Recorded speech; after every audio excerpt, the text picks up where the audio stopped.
Next speaker is Barbara Jachimska. Yeah.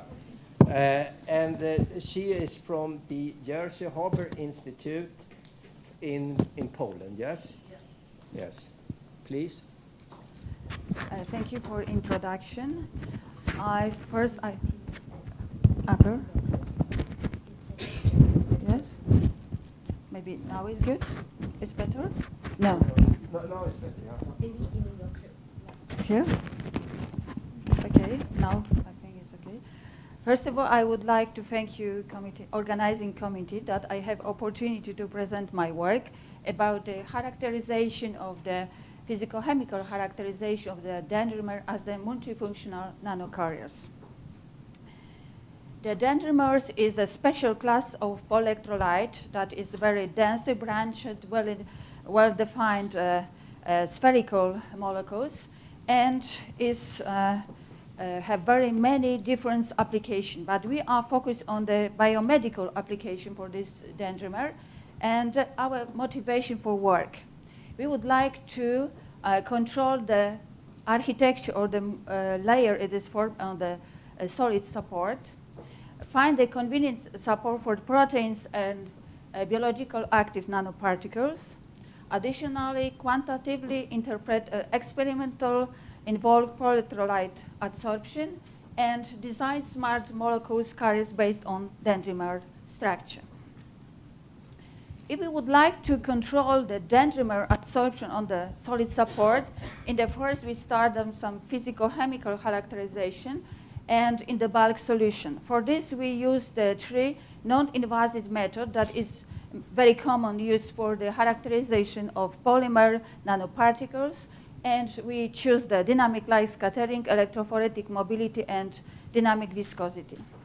Here is some result for dynamic light scattering, and from this measurement, diffusion coefficient, we using Stockton's equation to approximately obtain the hydrodynamic radius that is equal to 3,475 nanometers.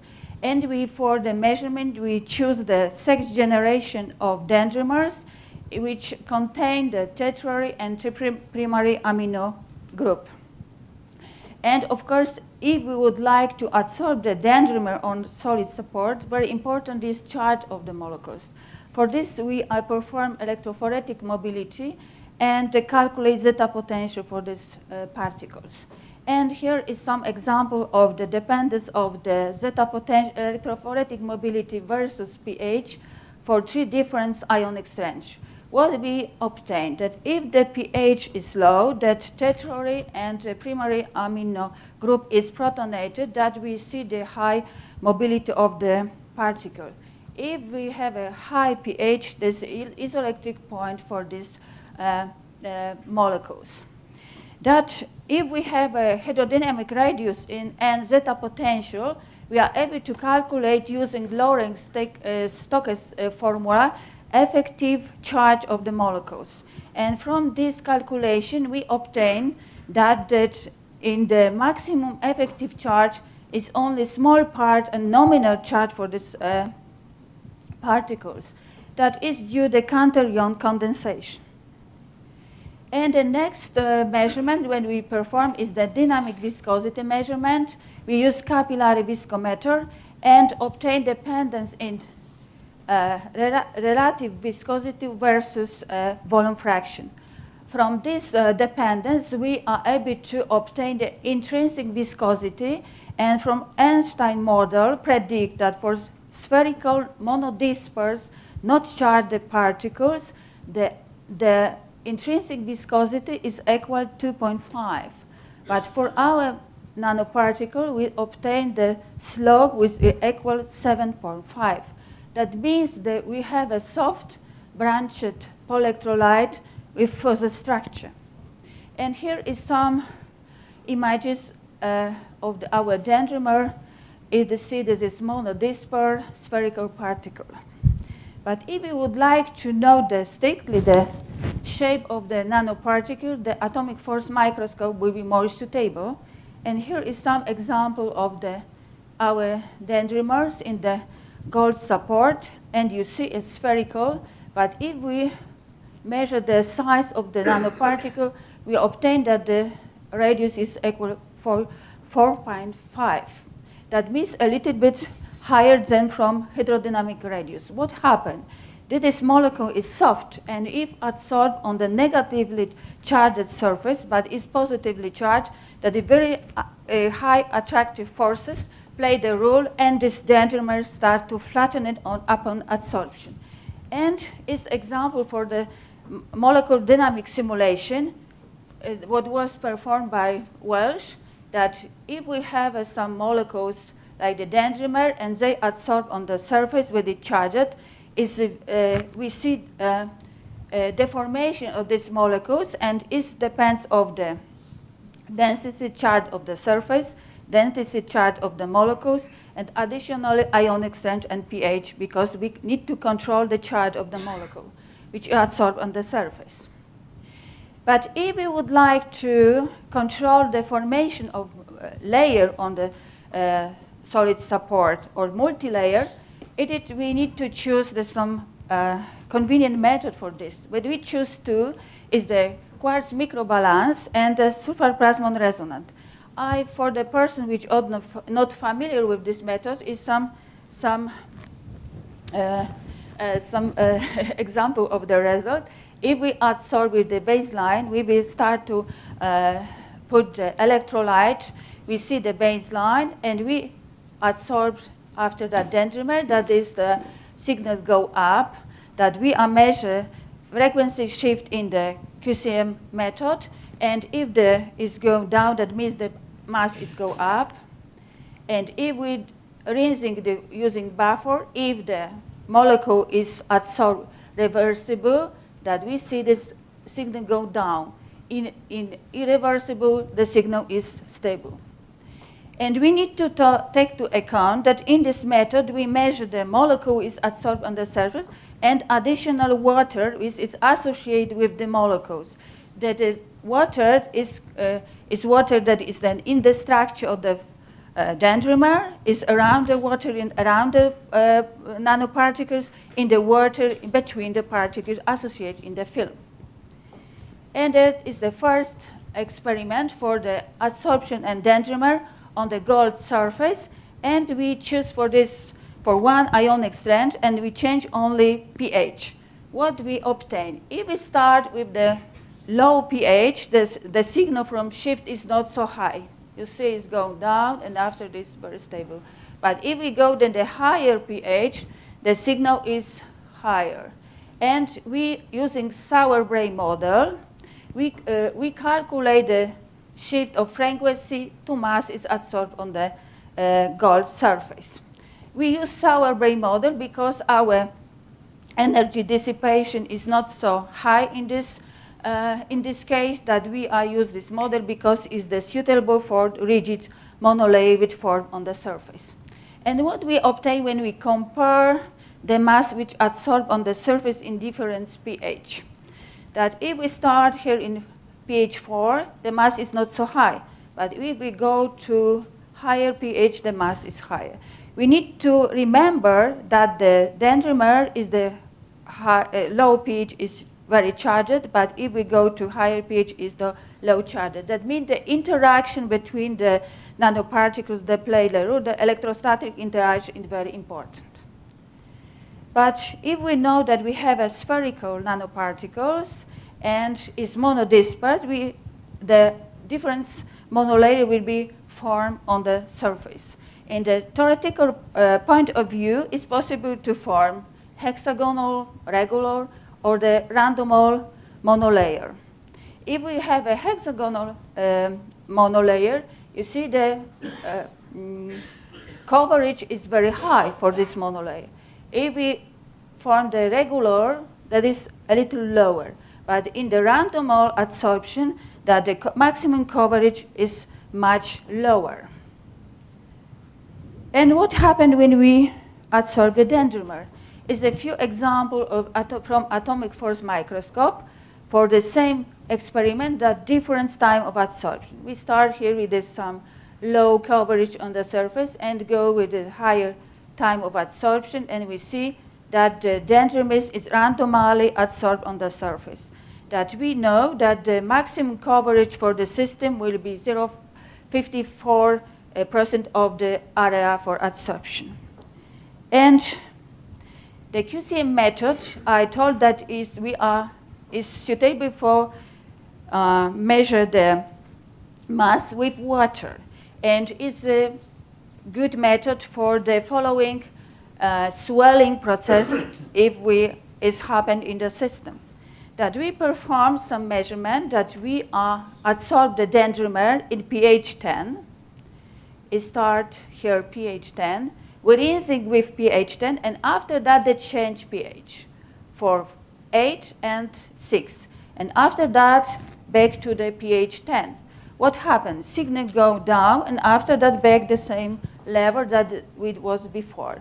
What happened? The system swelling and collapse.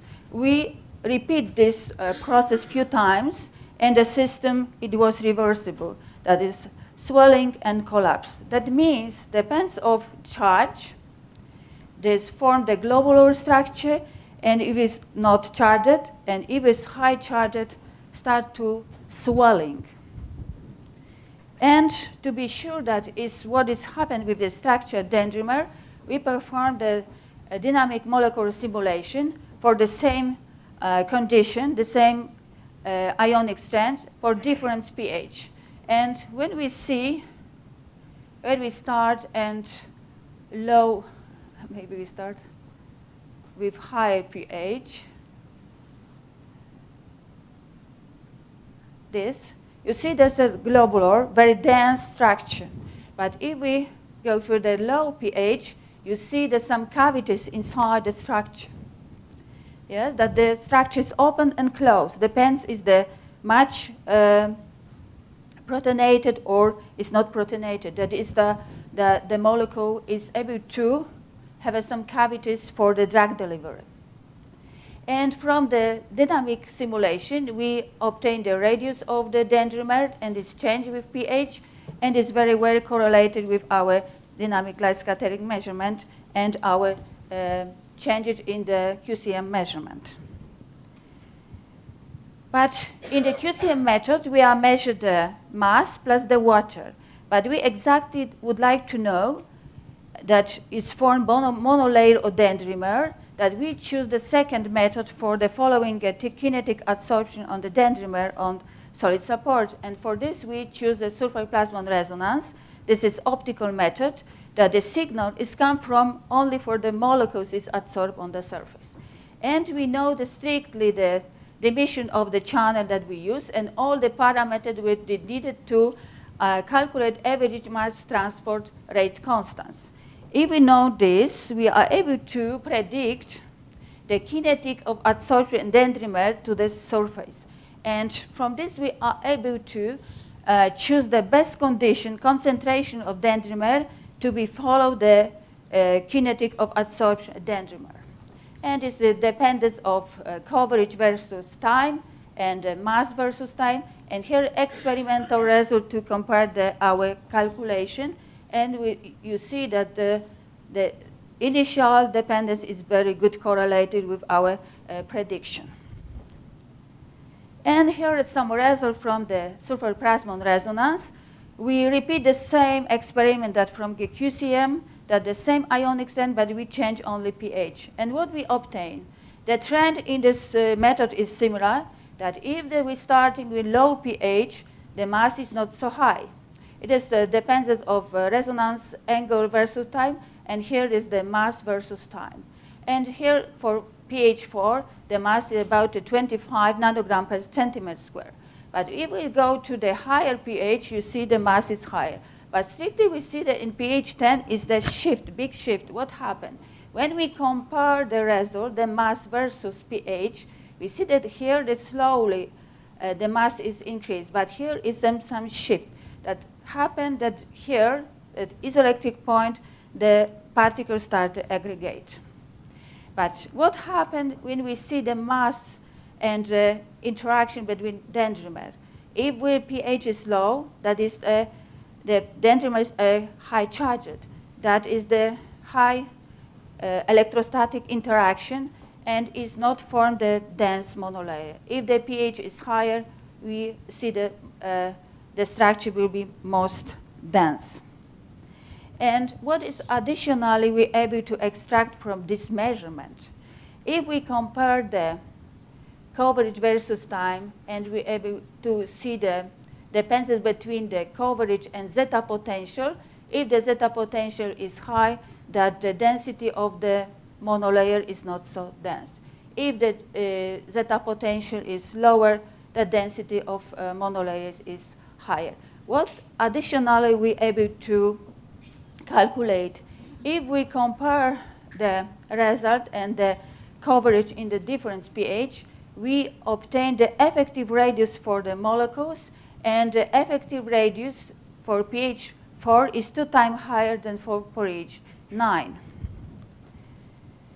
And in the superplasmon resonance is a very sensitive method that we are able to follow the kinetic of adsorption in very strictly low concentration. But what we discover when we adsorb the dendrimer in different condition, in different concentration. Here there's some example for very low concentration, and here for very high. And we see the signals go up, and after that you see the small maximum, and after that is the saturated value. But if we measure the kinetic of adsorption in higher concentration, you see there's some big maximum, and after the signal go down. What means? We find in the literature that by word that is the curve is similar for the proteins that is soft particle and after adsorption deform on the surface. What happened? If it's a crowded, so many particles come to the surface and it's so crowded structure that the part of the molecules not find enough space to adsorb and dissolve from the surface. And after that is formed a monolayer. If we compare the result from QCM and SPR, you see the result from QCM and here with SPR, you see that it's a big difference, few times higher mass in QCM than SPR. The difference in here, you see this result from SPR, result from QCM. The difference is the water that's associated in the film. If we compare that is 80%, the mass is the water associated in the film. And additionally, we performed some measurement. We would like to know the dendrimer is interactive with proteins. And what happened if we adsorb, for example, bovine serum albumin on the gold surface, in the bovine is the negatively charged, that don't like to effectively adsorb on the negatively surface. But if we adsorb first the dendrimer that is positively charged, and after that bovine serum albumin, effectiveness of adsorption of the proteins is 2 times higher. And for 1 molecules of the dendrimer, we adsorb 3 molecules of the proteins. That the condition when we choose that was the best because the gold is negatively charged, the dendrimer is positively charged, but the proteins are negatively charged. That the electrostatic interaction played a role here. And then conclude, I hope that I too show the dendrimers are interesting candidate for the reversible tunneling swelling material for drug delivery and molecule for surface functionalization. And combine the SPR and QCM method, we are able to find the factor that govern immunization of the dendrimer on the surface. And hydration of dendrimer films seems to be very crucial aspect of their implementation. I would like to thank you all the persons involved in this project, and thank you for your attention. Thank you very much for your presentation. And then it's open for some questions. Yes, please.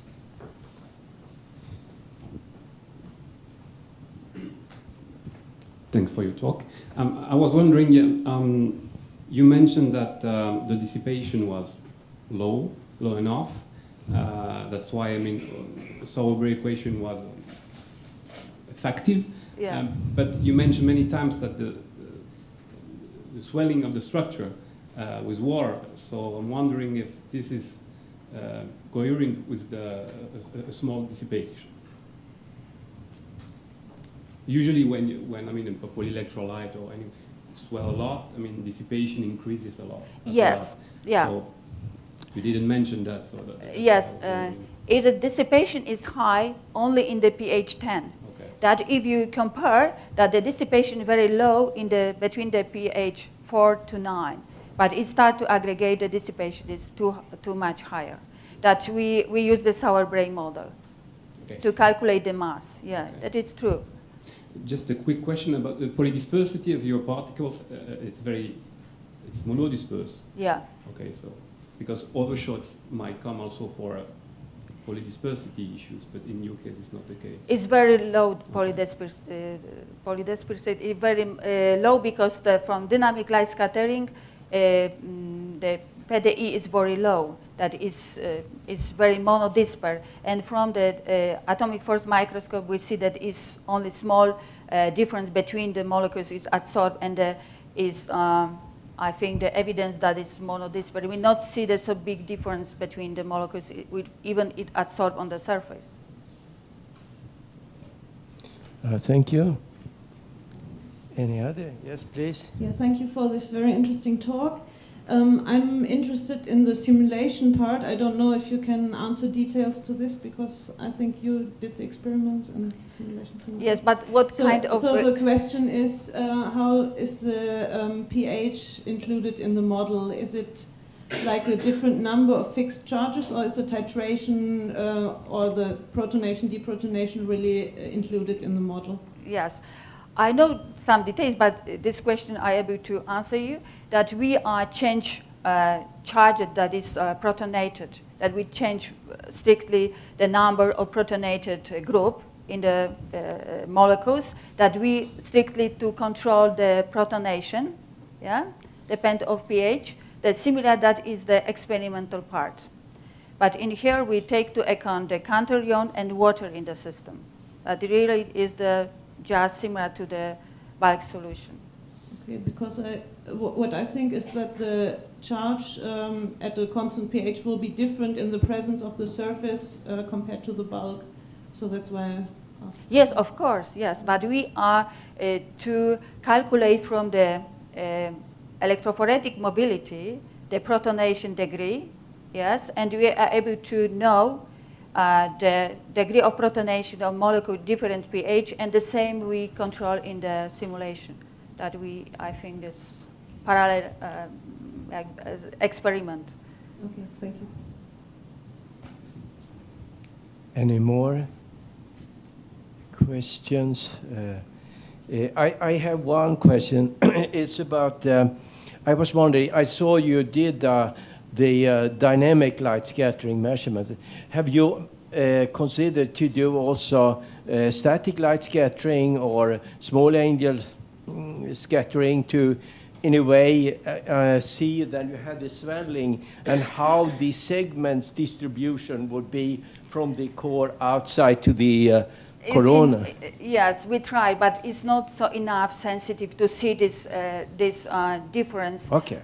Yeah, but in the simulation we see difference, but in the dynamic light scattering, I think this not. No, the dynamic, I don't think you see it. No, we're not able to see this. No.